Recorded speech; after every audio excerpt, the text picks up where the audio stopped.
আজকে যে বিষয়টা নিয়ে আলোচনা করতে চাইছি সেটা CO2 ট্রান্সপোর্ট, একটা গুরুত্বপূর্ণ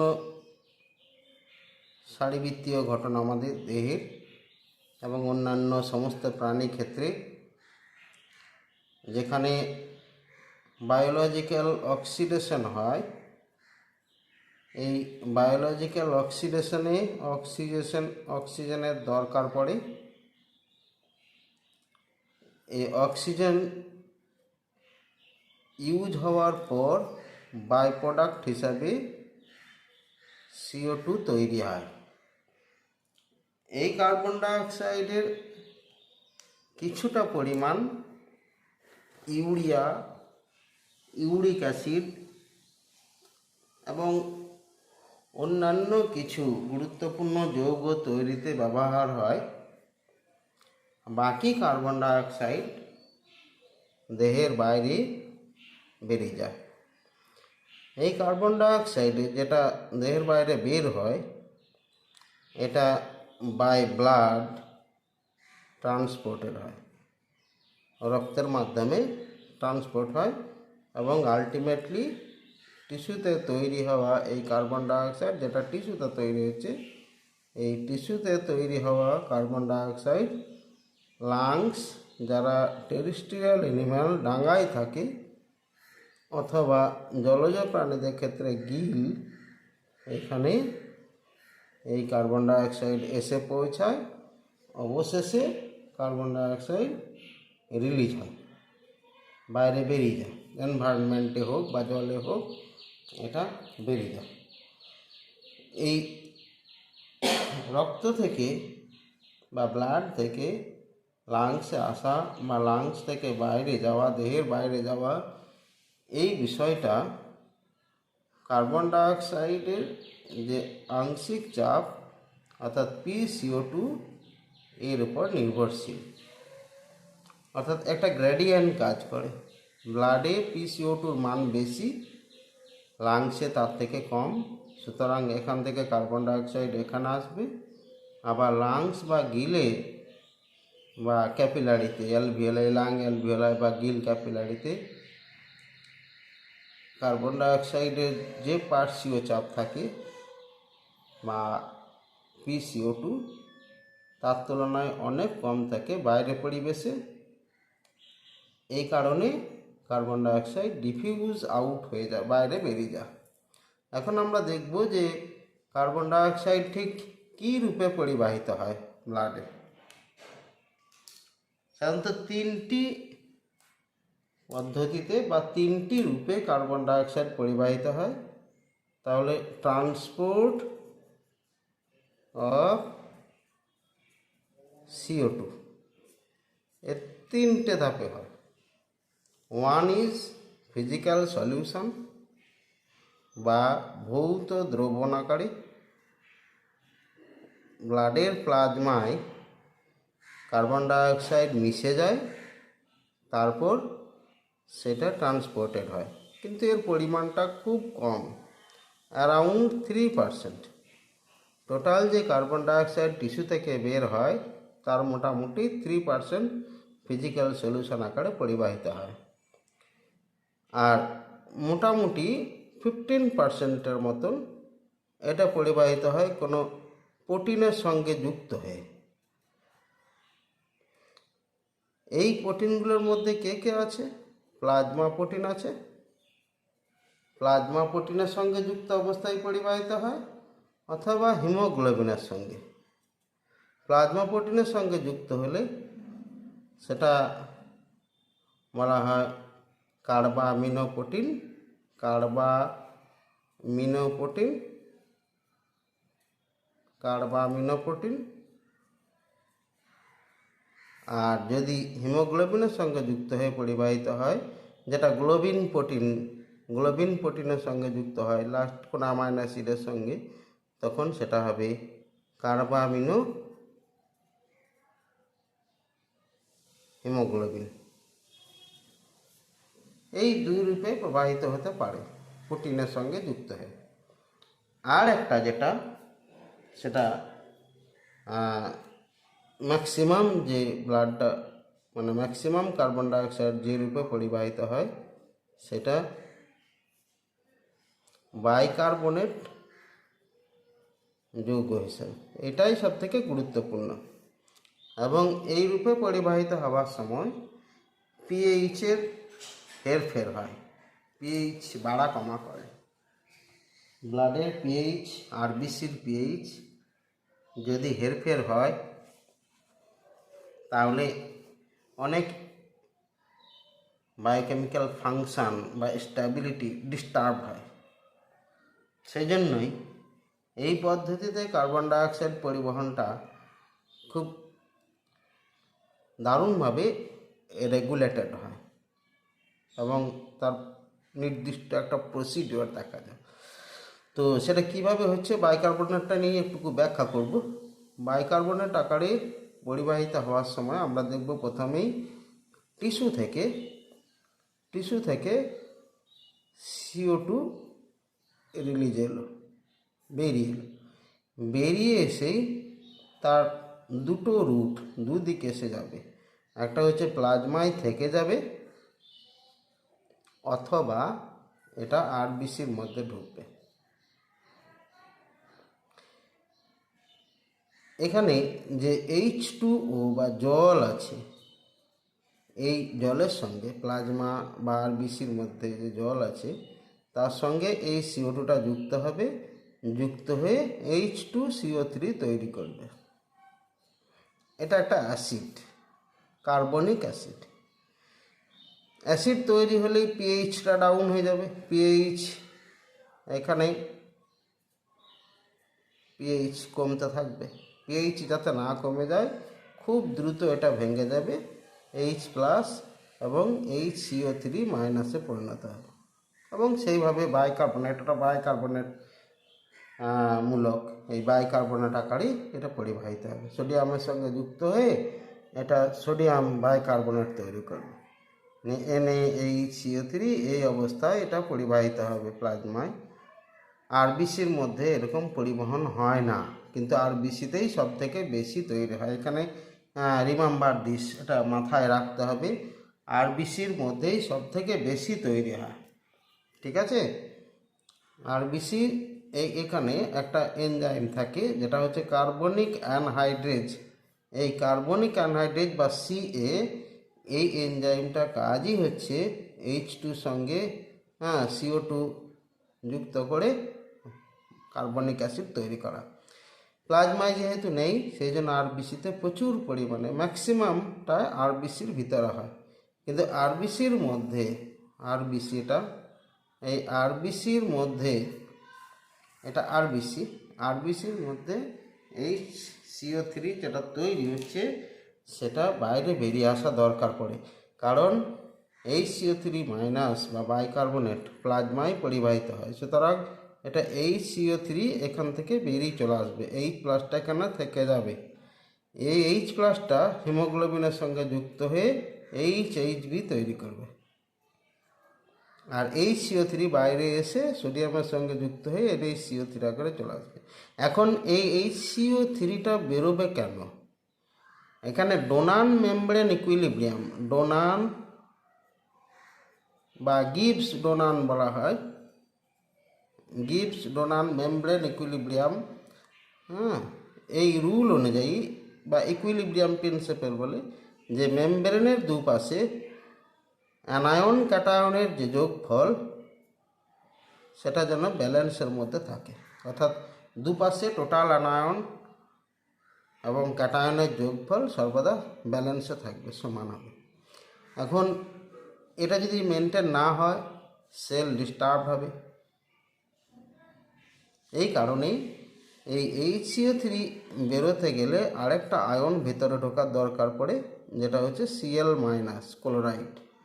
এই ক্লোরাইড আয়ন ভেতরে ঢুকে সে আরেকটা নেগেটিভ আয়নকে বের করে দেয়, যাতে এই ব্যালেন্সটা মেনটেন থাকে, গিবস ডোনান মেমব্রেন ইকুইলিব্রিয়ামটা। এখন এই HCO3 আকারে এটা পরিবাহিত হবে। এটা হচ্ছে কোথায়? এটা ইন ভিসিনিটি অফ টিস্যু, কলার সংস্পর্শে এটা দেখা যাচ্ছে। এই বিষয়টাকে বলা হচ্ছে ক্লোরাইড শিফট ক্লোরাইড শিফট, অথবা বিজ্ঞানী হ্যামবার্গার এটা আবিষ্কার করেছিলেন বা প্রথম দেখেছিলেন বলে এটাকে বলা হয় হ্যামবার্গার ফেনোমেনা।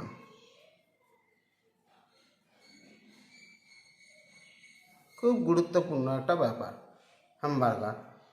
এতে টোটাল যে পিএইচ বা হাইড্রোজেনের যে পরিমাণটা, এখানে যে প্রোটনটা তৈরি হলো, এই প্রোটনটা এখানে ইউটিলাইজ হয়ে গেল, প্লাস HCO3 যে পিএইচটা মানে এখানে চেঞ্জ করে দিচ্ছিল আরবিসির মধ্যে, সেটা মানে আটকে গেল।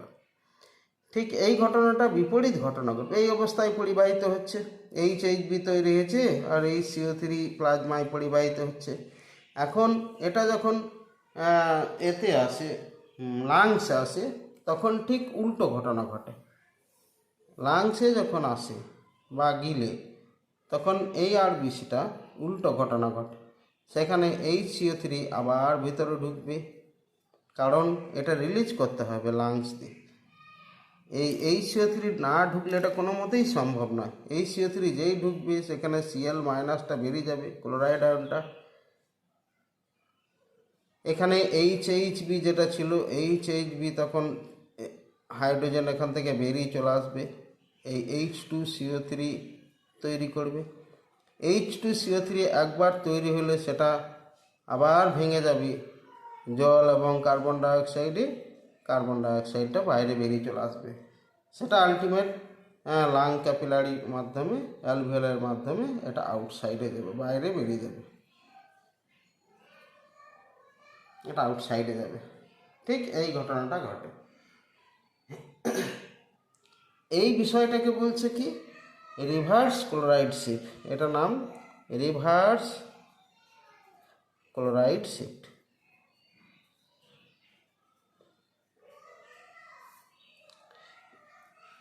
যদি HCO3 না ঢোকে, এখানে প্রবেশ না করে, তাহলে কোনো মতেই কার্বন ডাইঅক্সাইড বেরোতে পারবে না। এখানে যে কার্বন ডাইঅক্সাইড রিলিজ হলো, এটা বাইরে বেরিয়ে যাবে। এখন এই হিমোগ্লোবিন যদি HHB অবস্থায় থাকে, HHB হিমোগ্লোবিনের HHB যে স্ট্যাটাস, সেটা হচ্ছে তার টি স্টেট। টি স্টেট মানে হচ্ছে টেন্সড। আর যদি মানে এটা ডিঅক্সি হিমোগ্লোবিন, এটা অক্সিজেন নিতে পারবে না।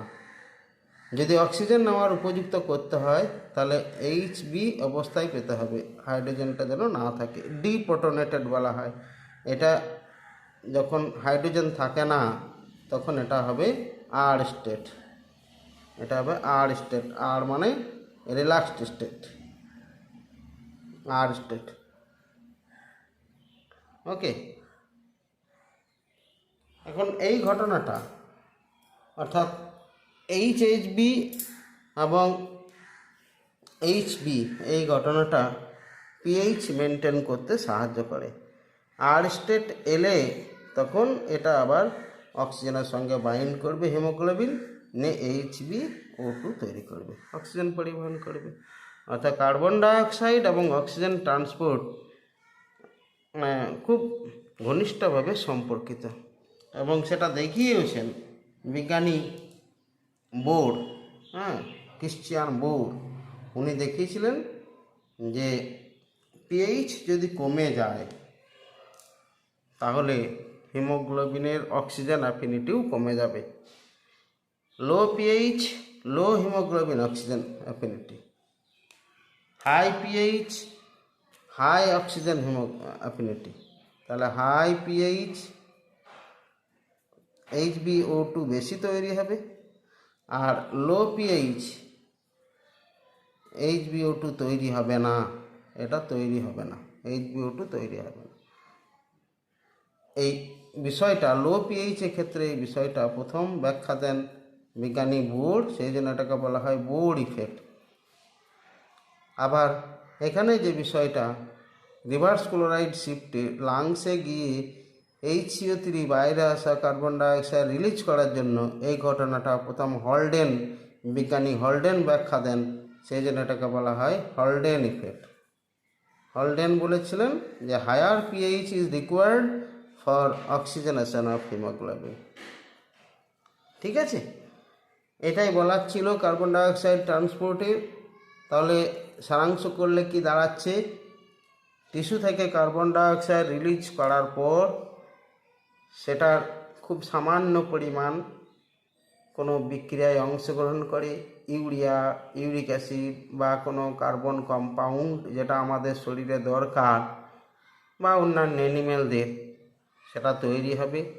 ম্যাক্সিমাম কার্বন ডাইঅক্সাইড কিন্তু রক্তের মাধ্যমে পরিবাহিত হয়ে লাংস অথবা গিলের মাধ্যমে দেহের বাইরে বেরিয়ে যাবে। ব্লাডে এই পরিবহনটা তিনভাবে হয়, ডাইরেক্ট, ফিজিক্যাল সলিউশন বা ডিজলভড দ্রবীভূত অবস্থায়, কিন্তু তার পরিমাণ খুব কম, অ্যারাউন্ড 3%। আর কিছুটা পরিবাহিত হয় প্রোটিনের সঙ্গে যুক্ত অবস্থায়, যেটাকে বলা হয় কার্বামিনো প্রোটিন। এই প্রোটিনগুলো প্লাজমা প্রোটিন অথবা হিমোগ্লোবিন। আরবিসির মধ্যে প্রবেশ করলে হিমোগ্লোবিনে যুক্ত হয়, আর যদি প্রবেশ করতে না পারে তাহলে প্লাজমা প্রোটিনের মাধ্যমে সেটা পরিবাহিত হয়। আর সবথেকে যেটা গুরুত্বপূর্ণ সেটা হচ্ছে বাইকার্বনেট যৌগ আকারে।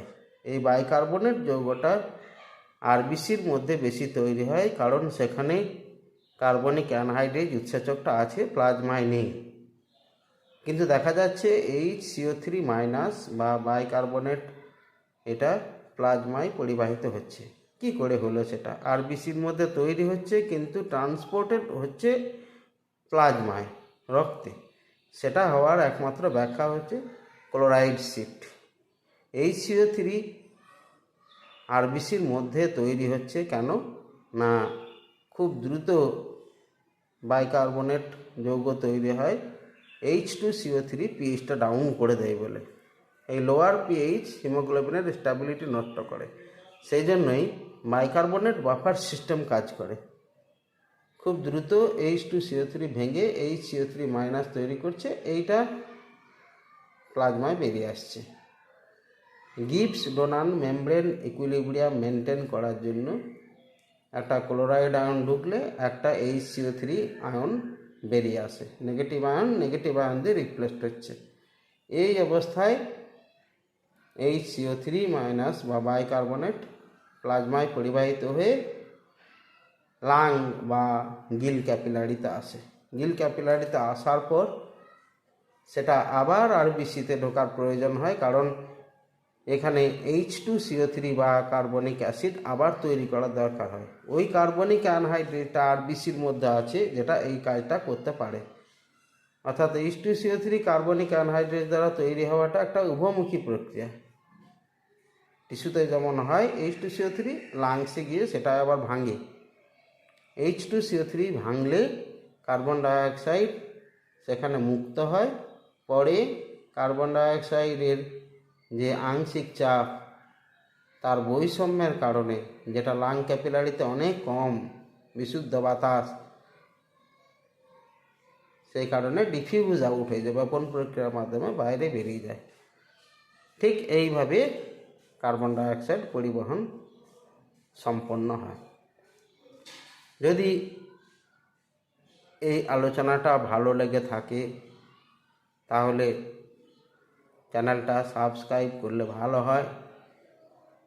মাঝে কিছুদিন নানা কারণে ব্যস্ত থাকায় কোনো ভিডিও আপলোড করা হয়নি। এবার নিয়মিত বাংলায় বা বাংলা ভার্সানে ভিডিও আপলোড করব, অনেকেরই উপকার হবে। আজ এই পর্যন্তই, ধন্যবাদ।